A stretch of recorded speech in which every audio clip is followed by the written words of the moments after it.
You don't have to be knee-deep in the dead since 1993 to enjoy the action-packed bloodbath that is Doom Eternal. We've compiled everything you'll need to know before it comes out in March, so you'll be all ready to rip and tear like the legendary Doomslayer you've always dreamed you were.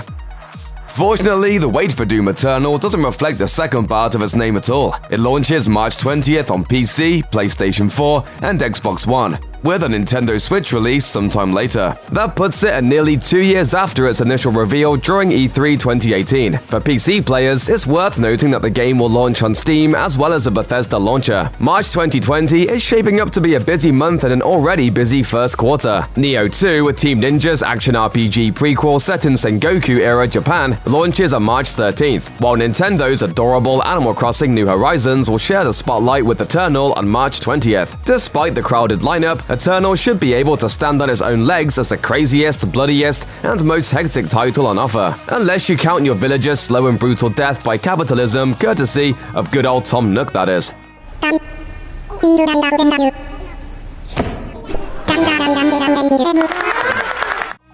If you can't wait to get your hands on Doom Eternal, you can pre-order it now at your retailer of choice. Pre-ordering will also net you a few bonuses, like a new level and a skin for the shotgun. Perhaps the best pre-order bonus goes to the Dude Revenant skin, referencing a remix of a classic Doom song. On the other hand, longtime fans of the series will be happy to hear that all pre-orders of the game will also include a free digital copy of Doom 64. Huge fans of the franchise can look forward to 2 different special editions. Ringing in at $90, the deluxe edition comes with a lot of digital goodies. For one, it secures a Year 1 pass, which grants access to the first year of campaign add-on DLC. Furthermore, you'll also get a new skin for the Doomslayer as well as a sound pack that uses classic gun sound effects. If you've got $200 to burn, consider looking at the collector's edition. The deluxe edition is included along with a couple other knickknacks. The most obvious piece would be a full-size replica of the Doomslayer's helmet. Additionally, you'll get a cassette tape, download codes to the Doom 2016 and Doom Eternal soundtracks, a lore book, and a kick-ass lithograph. Okay, yeah, get the booze out of your systems. We'll wait.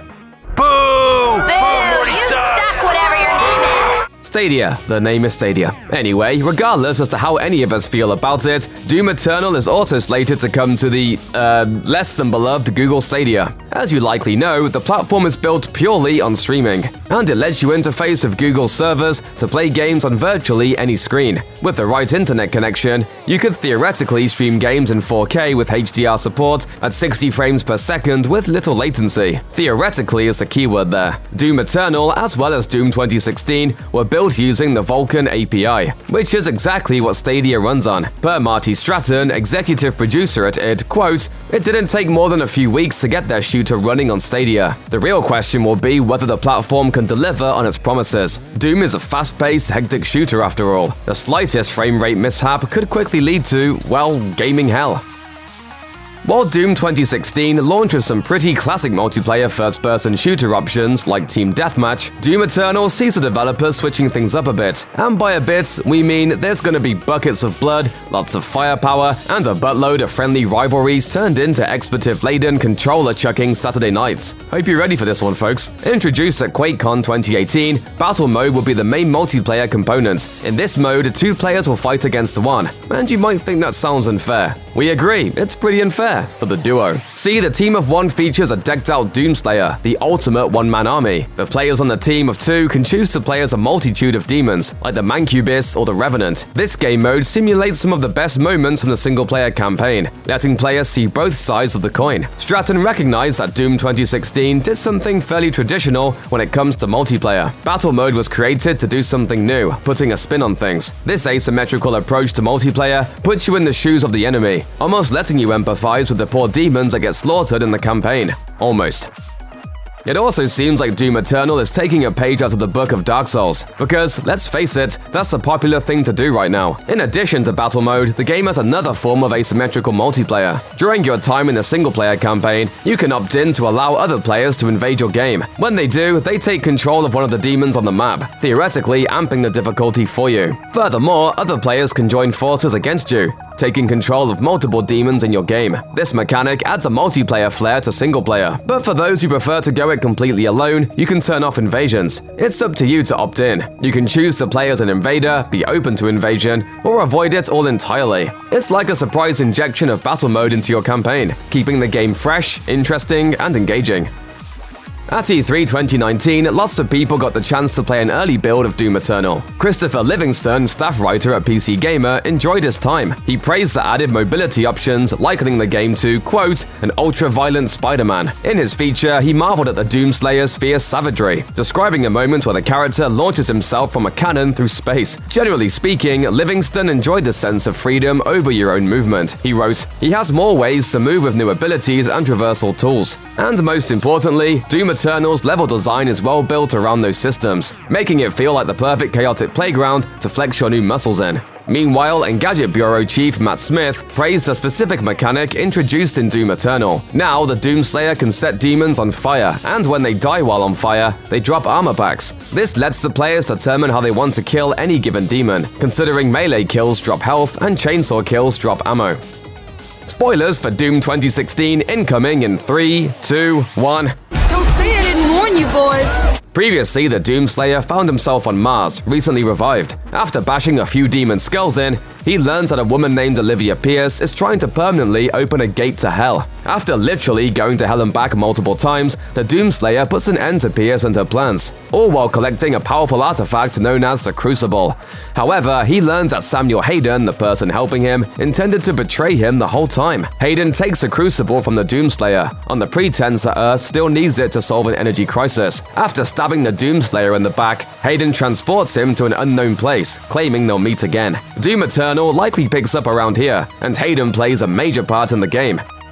Doom Eternal is a fast-paced, first-person twitch shooter, and it's all about moving forward and improvising on the battlefield. You'll face an army of various demons, all of which can kill you with smashes or fireballs. Luckily, you're a walking armory, armed to the teeth with shotguns, rifles, and even a chainsaw. This time around, the Doomslayer has a few new toys in his arsenal. Now he has a blade attached to his arm, which leads to even more gory glory kills. Additionally, old weapons have some new tricks up their sleeves, like the combat shotgun's 2 new mods. Instead of an explosive grenade, it now fires an explosive gel that sticks to enemies before detonating. On the flip side, you can attach an automatic fire mod to the shotgun, turning it into a close-range force to be reckoned with. Eternal also comes with a new destructible demon system. This means that you can actually knock off certain body parts by targeting them. Creator-director Hugo Martin explains that it's not just cosmetic. You can destroy a demon's weapons or shred their armor, making them easier to kill.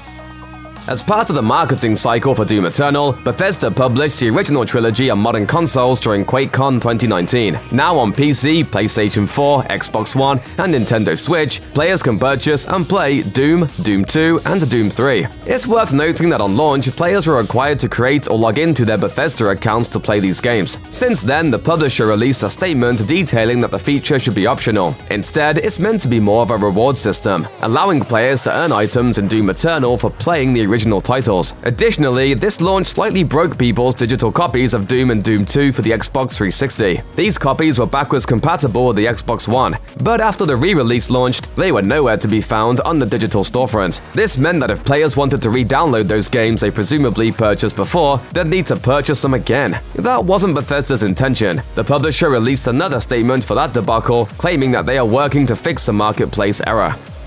Fans of the Doom franchise will be thrilled to know just how much gaming time they're in for. While you'd hope Doom Eternal would be at least as long as its predecessors, id Software and Panic Button Games have done one better and actually doubled the campaign time of Doom 2016. Anyone wondering if the new game will be worth the investment can now happily say, Shut up and take my money!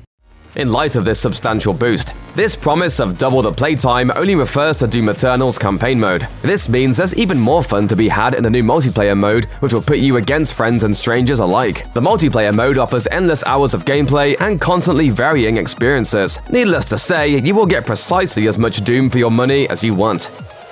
Remakes, remasters, and sequels help expose classic games to new generations. But what about nostalgic players who miss the good old days? Well, those players are in luck. Doom Eternal will feature an option to center your weapon in the middle of the screen, just like you remember from the earlier games. This option comes as good news for those who want the classic Doom experience, but with the updated graphics and capabilities of modern technology. While there's something to be said for nostalgia, players have come to expect a lot from modern titles. Those centered weapons may seem like a nifty callback to the golden days of gaming, it may not be quite as convenient as you remember. It's like trying to use a PlayStation 1 controller now that you're used to the DualShock 4. So even though many fans are glad it has decided to include the option for centered weapons, you can also rest easy knowing that it's not a forced default.